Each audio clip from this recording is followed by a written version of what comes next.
Gracias a ti por estar con nosotros. Saber para servir.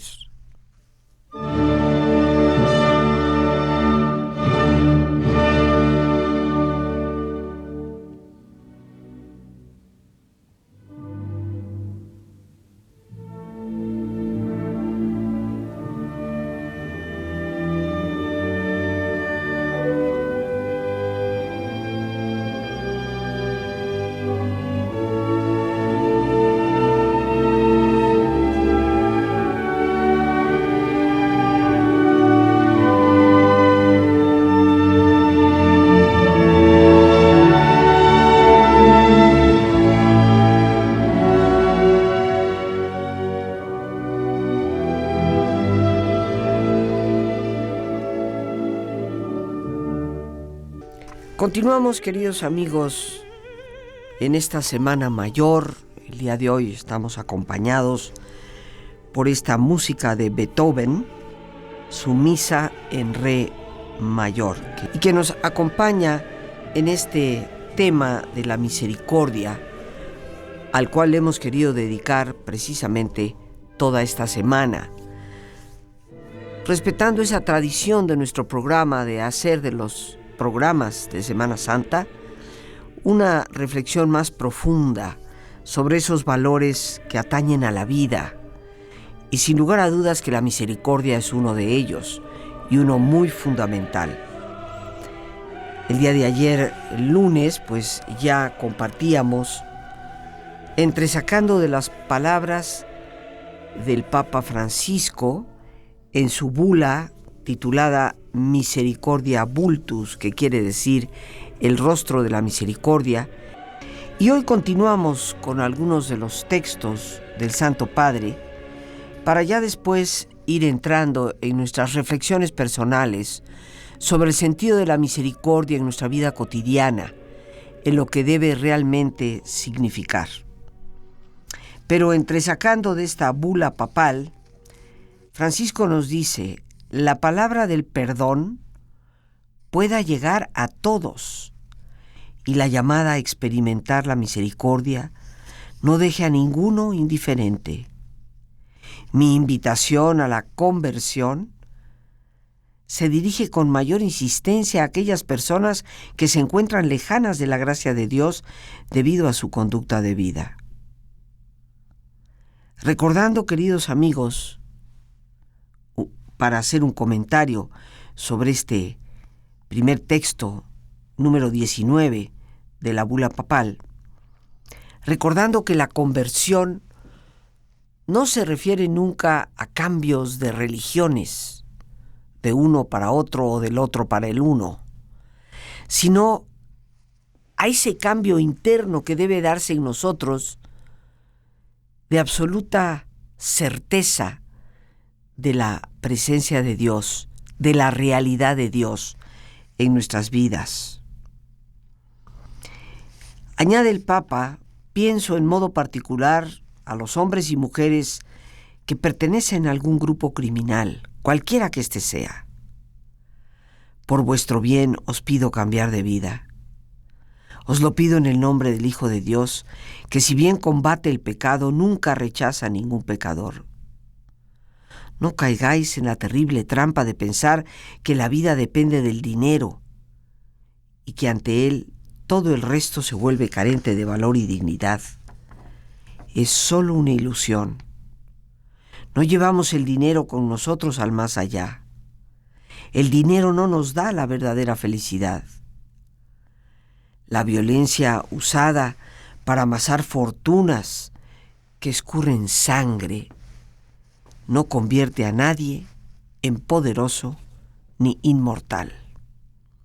Para todos, tarde o temprano, llega el juicio de Dios, el cual ninguno puede escapar.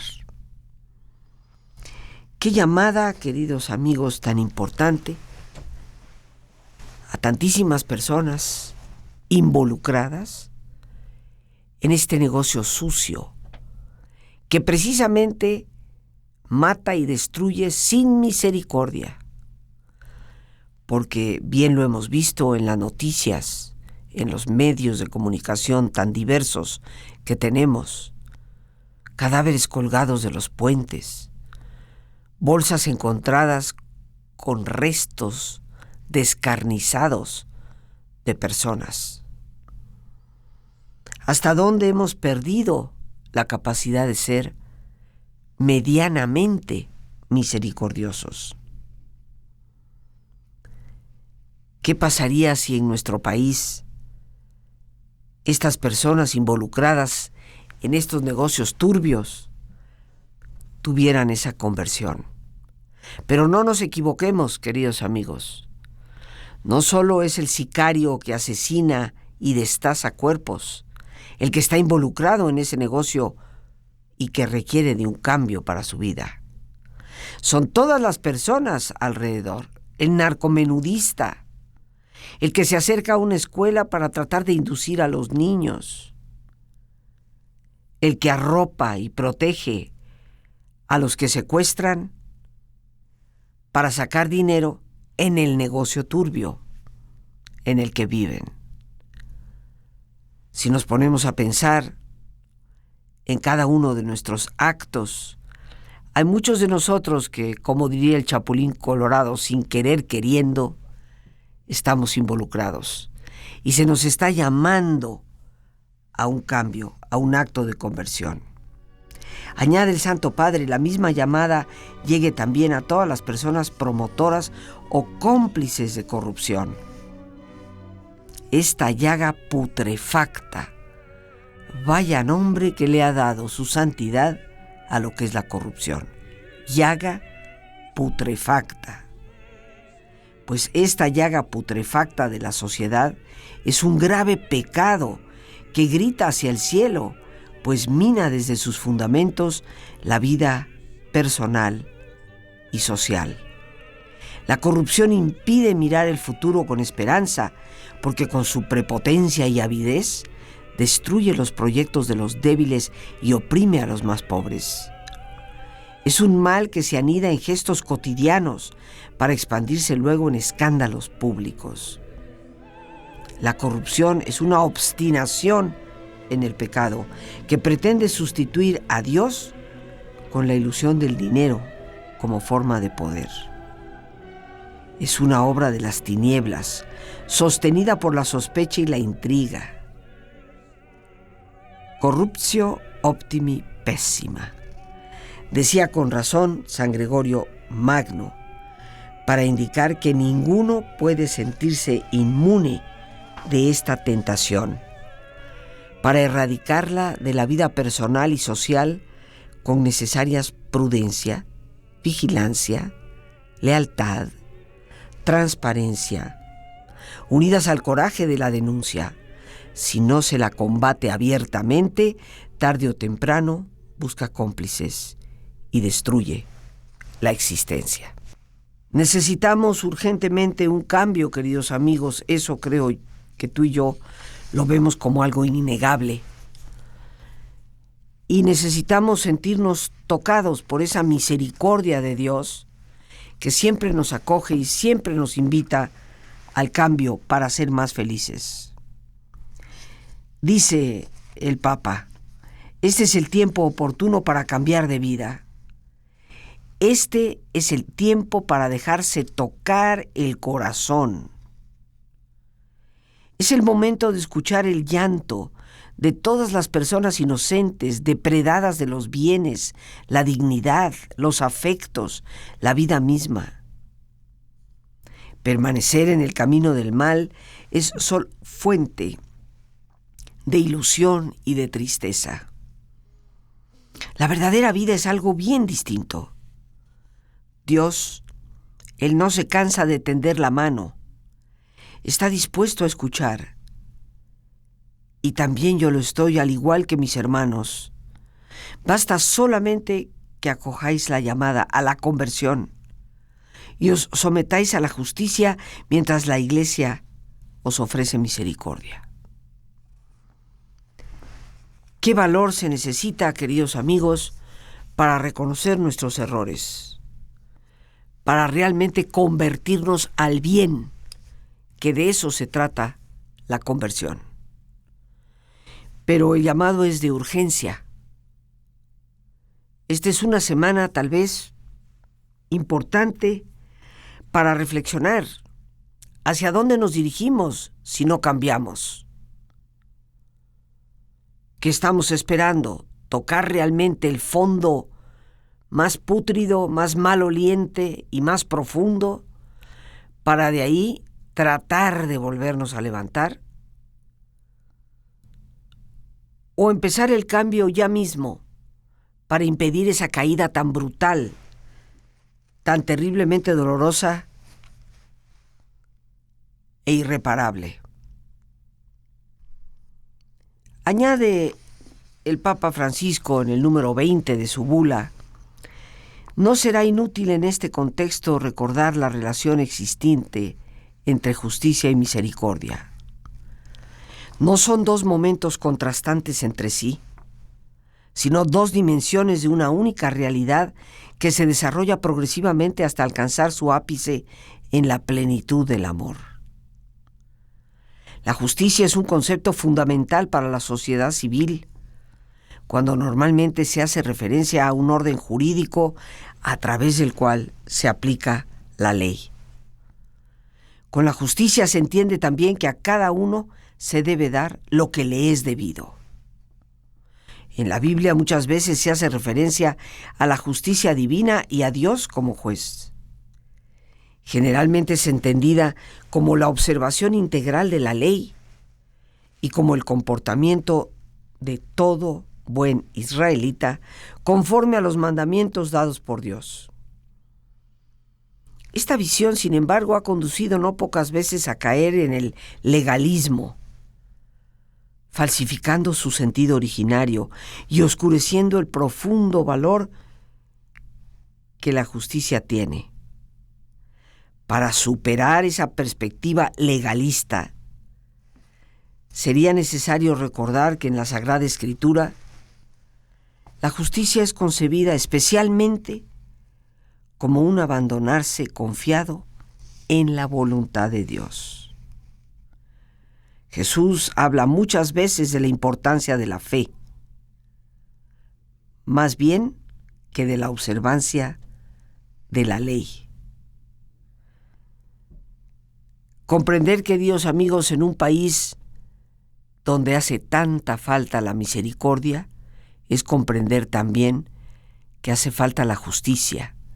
Pero ese cambio solo tú y yo podemos irlo dando. Si llegamos a ese convencimiento profundo de quiénes somos y la relación de realidad con Dios. Fe y observancia de la ley.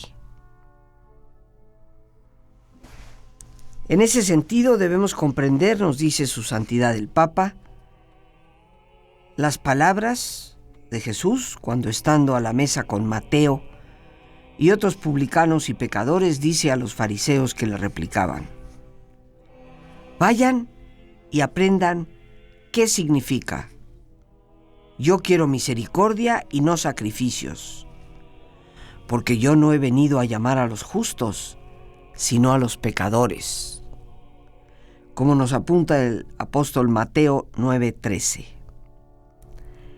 Ante la visión de una justicia como mera observancia de la ley que juzga, dividiendo a las personas en justos y pecadores, Jesús se inclina a mostrar el gran don de la misericordia, que busca a los pecadores para ofrecerles el perdón y la salvación.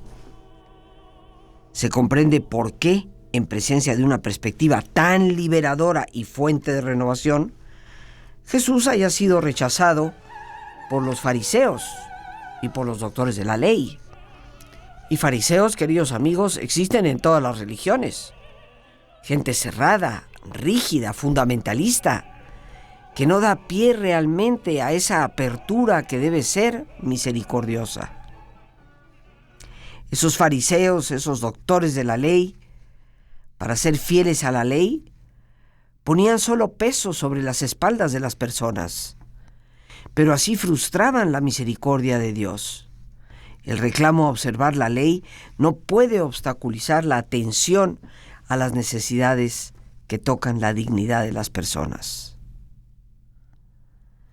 Y al respecto es muy significativa, continúa diciendo Francisco, la referencia que Jesús hace al profeta Oseas. Yo quiero amor, no sacrificio. Oseas 6:6. Jesús afirma que de ahora en adelante la regla de vida de sus discípulos deberá ser la que da el primado a la misericordia, como él mismo testimonia compartiendo la mesa con los pecadores. La misericordia, una vez más, se revela como una dimensión fundamental de la misión de Jesús. Ella es un verdadero reto para sus interlocutores, que se detienen en el respeto formal de la ley. Jesús, en cambio, va más allá de la ley. Su compartir con aquellos que la ley consideraba pecadores permite comprender hasta dónde llega su misericordia. Y en esta Semana Mayor, queridos amigos, nos parece extraordinariamente oportuno e importante el que reflexionemos sobre lo que es la misericordia, porque es una tarea urgente para nuestra sociedad.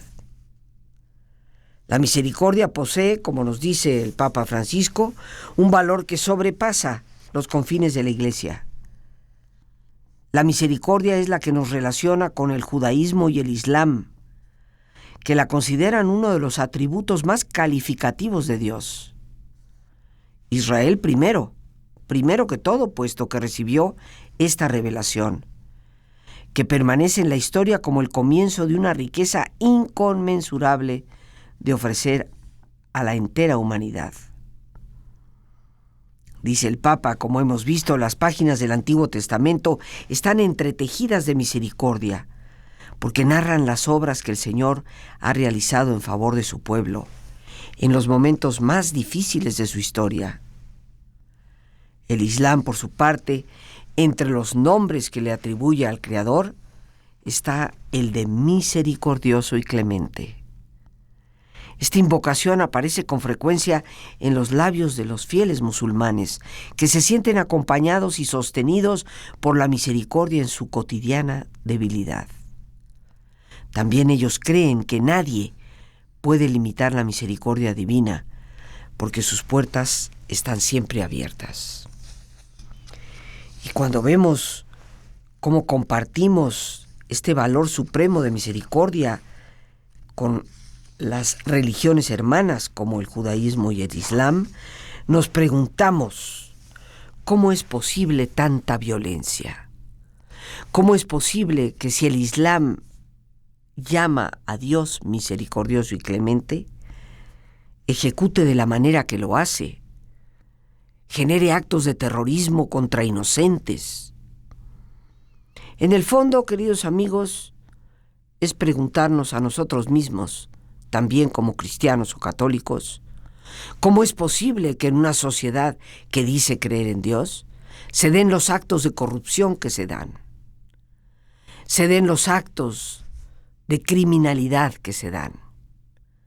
Y la respuesta es que hemos perdido contacto con esa misericordia sobre la cual debemos reflexionar para ser tocados desde el corazón y poder pasar por lo que es una auténtica conversión, una convicción absoluta de nuestro camino hacia el bien, de nuestro camino hacia lo que es constructivo, de nuestro camino hacia lo que es reparador.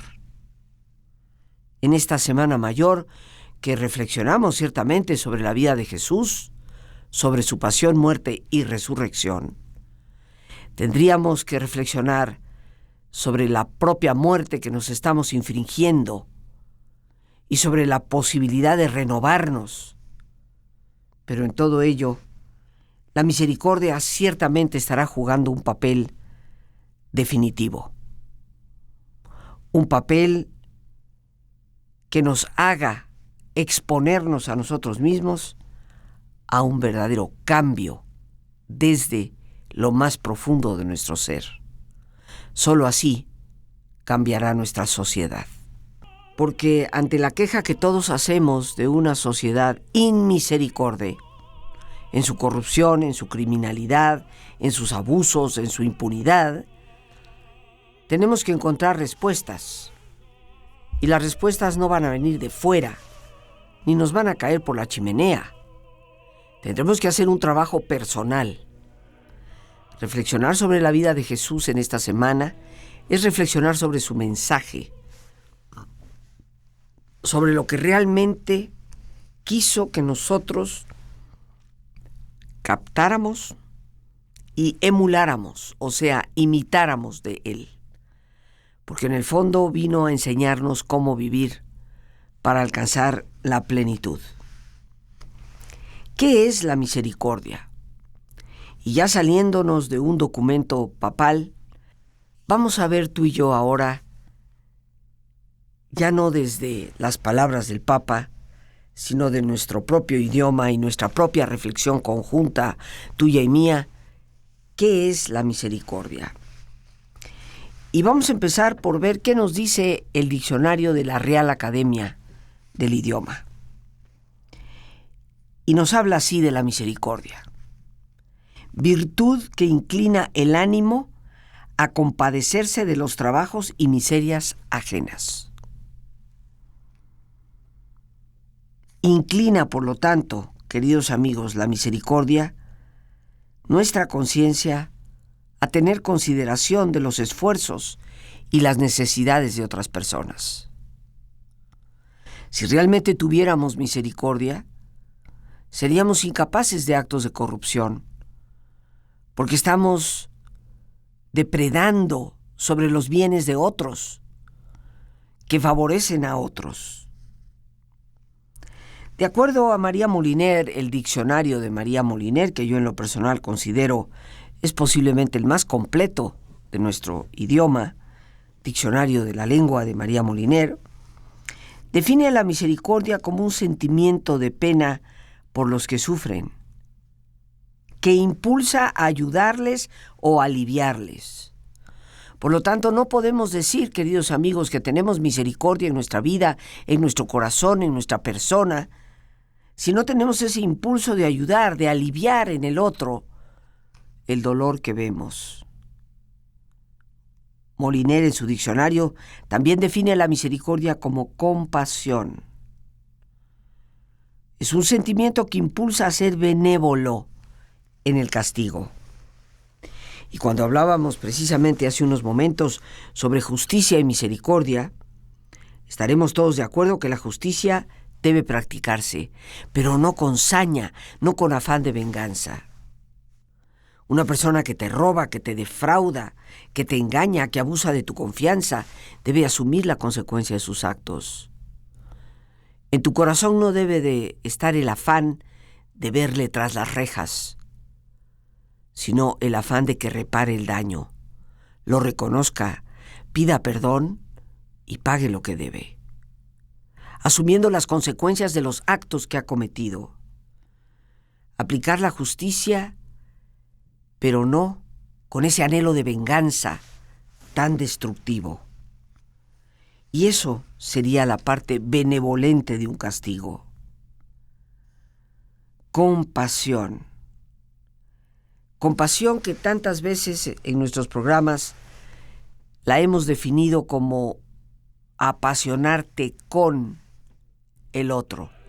Y apasionarte con el otro implica interesarte por el otro, por lo que va y viene en la vida de esa persona, por lo que le acontece. Algo muy distinto a la lástima, como iremos viendo más adelante. La misericordia, queridos amigos, es también en determinadas ocasiones la virtud que nos impulsa a esa benevolencia en el juicio o castigo, como habíamos dicho. Pero veamos la parte más apasionante de la palabra, que es su propia etimología, o sea, las raíces, de dónde viene esta palabra. Es una palabra cuyo origen es el latín, miserere, que quiere decir miseria o necesidad. Cor, que viene de cordis, que significa corazón. Eia, E-I-A, misericordia, Eia, que significa hacia los demás. Si retomamos las raíces de esta palabra, significa tener un corazón solidario con aquellos que tienen necesidad. ¿Cuántas veces se ha insistido en nuestros tiempos la necesaria solidaridad que nos urge para realmente poder salir adelante? Salir finalmente de esta indiferencia en la que vivimos, en la que vemos al otro de menos, en la que no llegamos ni siquiera a hacer el intento por comprender su sufrimiento y su carencia. Esta es una buena semana para reflexionar. La misericordia es por excelencia cualidad de Dios, en cuanto a un ser perfecto, por la cual perdona los errores de las personas. Pero estamos llamados, queridos amigos, a imitar a Dios, a procurar ser como Él, para descubrir quiénes somos en realidad, creados a su imagen y semejanza. Pero el tiempo se nos ha terminado. Bien, amigos, listos ya para relajarnos. Como es nuestra sana costumbre, te pedimos que te pongas cómodo y si te es posible hacer el alto completo y total, qué mejor que cerrar tus ojos. En una posición cómoda y con tus ojos cerrados, toma conciencia de tu respiración. Siente el entrar y el salir del aire en tu cuerpo. E imagina cómo al inhalar, así como llevas oxígeno a tus células, inhalas también serenidad para tu mente. Al exhalar, así como tu cuerpo se libera de toxinas, imagina que tu mente se libera en ese aire que exhalas de todas las presiones y todas las tensiones. Respira profundamente y concentra tu atención en tu cuero cabelludo. Relaja todos los músculos que cubren tu cabeza.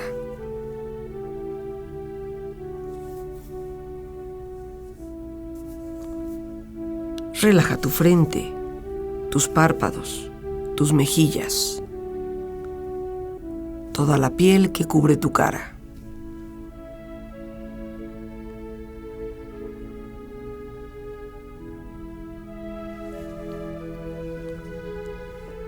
Relaja tu cuello y tu garganta.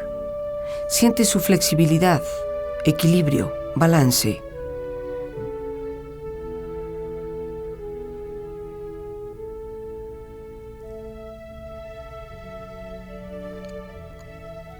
Relaja tus hombros, brazos y manos, así como tu espalda. Siente una agradable sensación que relaja todos los músculos en estas partes de tu cuerpo.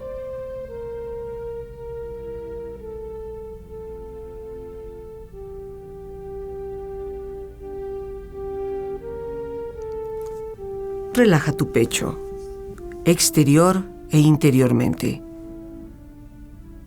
relajando todos los músculos, imaginando a todos tus órganos internos funcionar rítmica y saludablemente.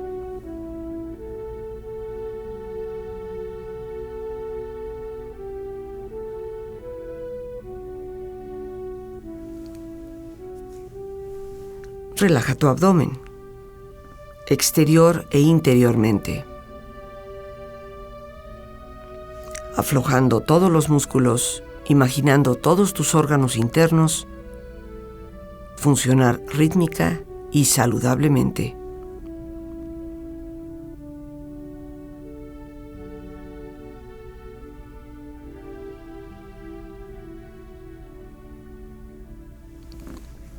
Relaja tus muslos, tus rodillas. Siente la piel, la vibración de la piel en estas partes de tu cuerpo.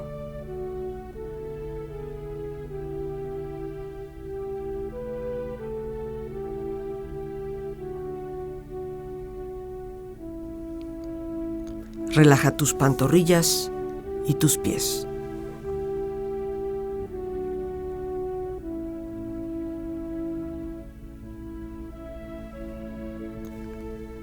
Con tu cuerpo profundamente relajado, proyecta en tu mente la imagen de un lugar ideal para descansar. Imagina los colores, los sonidos, los aromas. Es un lugar de belleza y de paz. Siente estar ahí y disfrútalo.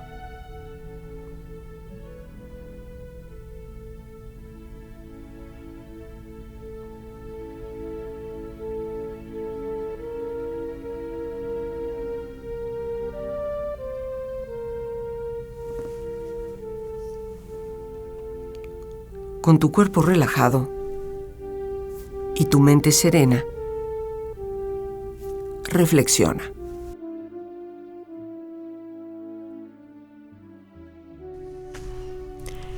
De Isaías 58, 6-11. Este es el ayuno que yo deseo: soltar las cadenas injustas, desatar los lazos del yugo, dejar en libertad a los oprimidos y romper todos los yugos. Compartir tu pan con el hambriento y albergar a los pobres sin techo. Cubrir al que veas desnudo y no abandonar a tus semejantes. Entonces despuntaré tu luz como la aurora y tu herida se curará rápidamente. Delante de ti avanzará tu justicia y detrás de ti irá la gloria del Señor. Entonces llamarás y el Señor responderá. Pedirás auxilio y Él dirá: aquí estoy. Si eliminas de ti todos los yugos, el gesto amenazador y la palabra maligna, si partes tu pan con el hambriento y sacias el afligido de corazón, tu luz se alzará en las tinieblas y tu oscuridad será como el mediodía. El Señor te guiará incesantemente, te saciará en los ardores del desierto y llenará tus huesos de vigor.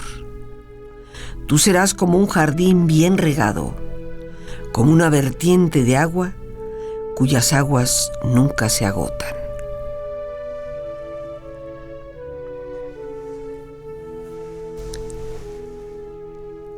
Respira profundamente. Relájate bien.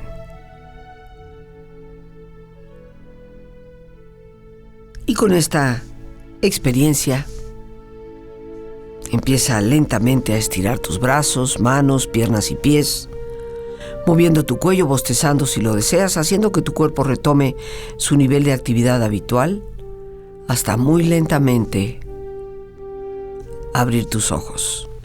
Ojos abiertos, bien despierto, muy a gusto, bien descansado y en perfecto estado de salud, sintiéndote mucho mejor que antes en toda forma. Así es, así será y así seguirá siendo. Las gracias a Dios por este espacio que nos permite compartir y a ti, el más importante de todos, una vez más gracias, muchísimas gracias por tu paciencia al escucharme, por ayudarme siempre a crecer contigo. Que Dios te bendiga.